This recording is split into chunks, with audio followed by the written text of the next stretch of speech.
Hi guys, Taylor here. Looks like everything's going to be right side up, so that's a plus. It's been a while, but of course if you're just now seeing this, you won't know that. I am in my garage. I have lost all my spaces, so here's proof you can pour anywhere. I have poured outside, and originally this video was for outside. As you'll notice, everything's messed up because this is take 2. Or take 3. I don't know. Anyways, so I'm actually in my garage. It's probably 63-ish based on how chilly I feel. Not a lot of humidity because it's nice and sunny out. We're having an early spring as we always do.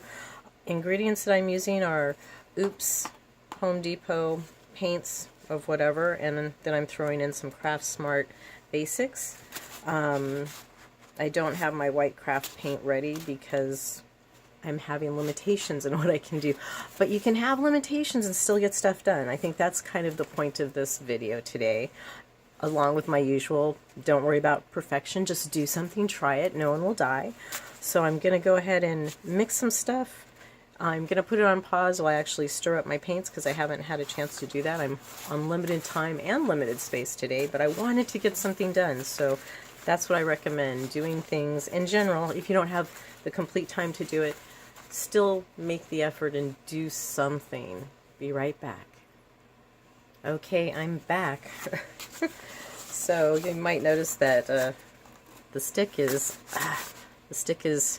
able to stand up in this one. It's only because there's probably extra viscosity, but that has honey-like consistency. The other Oops paints didn't. So I don't know. Yeah, you can't even see that. Let me scoot things over here. How can I scoot over? Okay, so this one here did not. It's this blue. I don't know what you can... Ah, there you go. You can kind of see. So I added water. This one I also added water to. It has a better flow to it now. There, can you see that? Sort of, I hope. So anyways, this is kind of a half-bummed pour. It's not as organized as I usually like to be. I'm really having to improvise right now. So many things in life, and that is okay. So really the objectives here is still to see what happens. Stylus go. Oh, I was going to do a ribbon flourish, so let's see if we can pull that off. Again, I don't have white today, but I think maybe also the lesson here today is about, you know, sometimes you just need to pour, and it doesn't have to be super duper as organized as usual. It doesn't have to meet all these ideals of perfection. Just do something, anything, because sometimes just doing something, anything, breaks loose any blocks you might have, whether you're going, oh, I've got writer's block, oh, I've got painter's block. Well, just start throwing some stuff on there, and let's see if we can overcome all those blocks, as they say. Okay, I'm going to go ahead and, yes, there are going to be a lot of paint boogers, I'm afraid.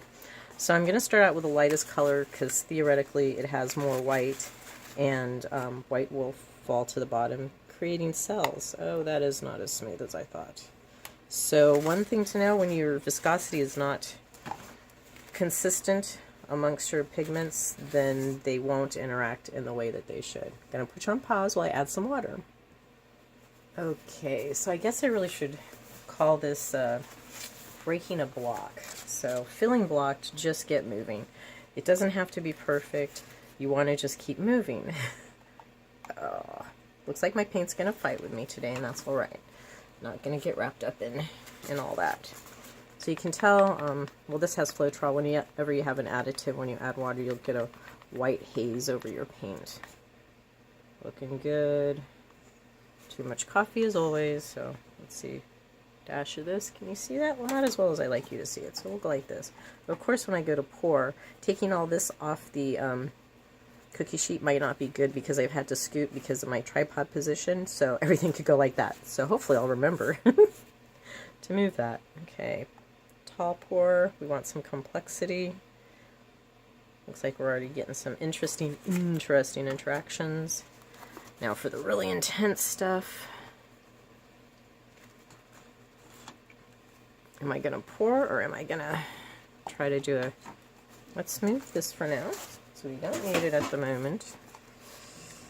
And also, you know, it's okay to kind of know that you're going to have to re-perfect as you go through the process. Like I had to add more water. And that viscosity looked good here. Still looks good there, but it doesn't look as good in my cup. So we'll see what that does.